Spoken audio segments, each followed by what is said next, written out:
My name is Sheila Schrader. I am the landscape and garden coordinator at Amity Foundation here in Tucson, Arizona. At the Amity Foundation, Sheila Schrader is surrounded by towering trees and beloved animals. That's right, eat your vegetables. There is also multicultural art representing different faith traditions and serenity.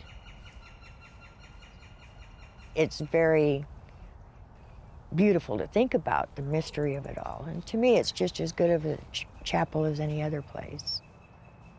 It is a stark contrast to her early years.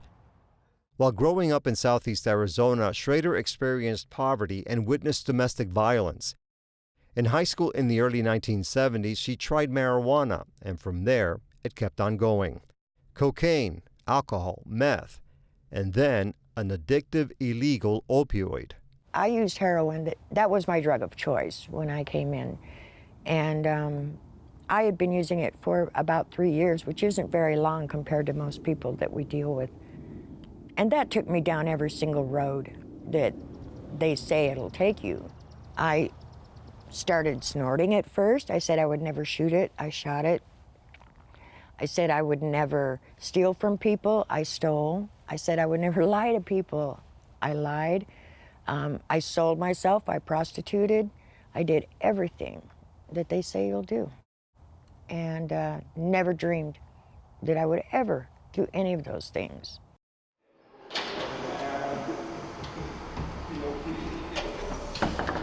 After getting arrested in the 1980s, Schrader was given a choice: seek treatment or face a 3-year prison sentence.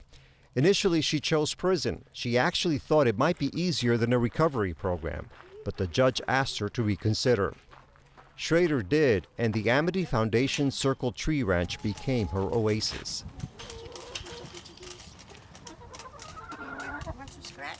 We used to be told when I first came here, and years of working here, I stayed on for 14 years originally because it was a safe place, because it was so fascinating, you know, to see people that were covered with tats. They were saying things like, I need to develop my integrity.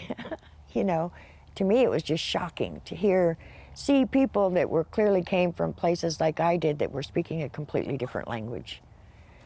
It was just interesting. It was an interesting place. That kept me on, I think, more than anything. She began as a student, the Amity word for clients in recovery, and eventually she joined the staff. I've done everything there is to do here, whether it's business management, directing programs in prisons, opening and closing programs. At this point, hopefully it's my last position.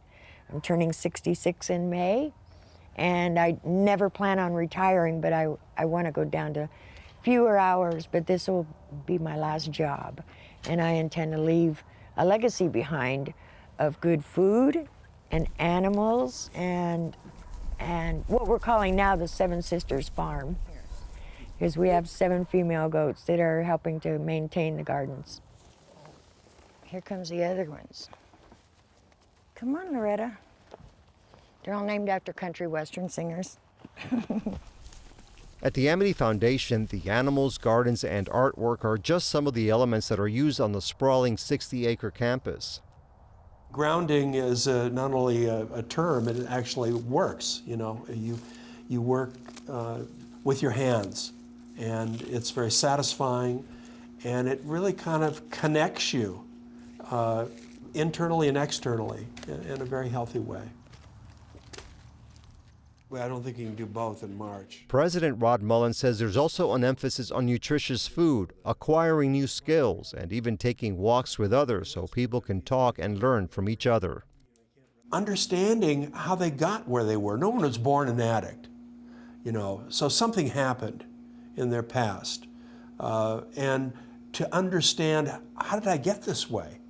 And then how do I not continue this? And so there's a lot of things people have to learn. It's a very holistic, very comprehensive program.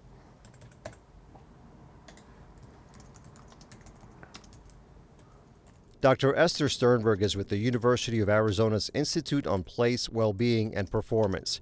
While she doesn't have specific information about the benefits of nature when it comes to treating opioid addiction, studies do show that the outdoors are beneficial in the healing process overall. A natural high without ingesting chemicals. Basically, the way you can think about it is, what is it that you see or hear or smell or touch or do in a space that can help you heal, that can reduce your stress, that can improve your moods? And there's a lot of scientific literature, a lot of scientific research in the field of sensory neuroscience, actually, that shows that all of those elements of the environment and views of the outdoors are positive, can help you heal, reduce stress, improve your moods. Moving forward, experts say these topics deserve more attention and study. Mullen also recommends that the nation take a serious look at its history of drug addiction and responses. We constantly kind of wake up with these crises and say, my God, what happened?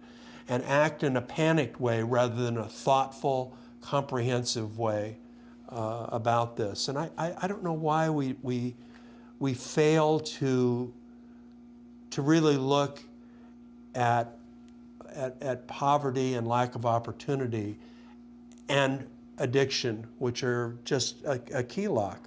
There is a substantial, persistent drug abuse problem we've had in this country for 50, 60 years.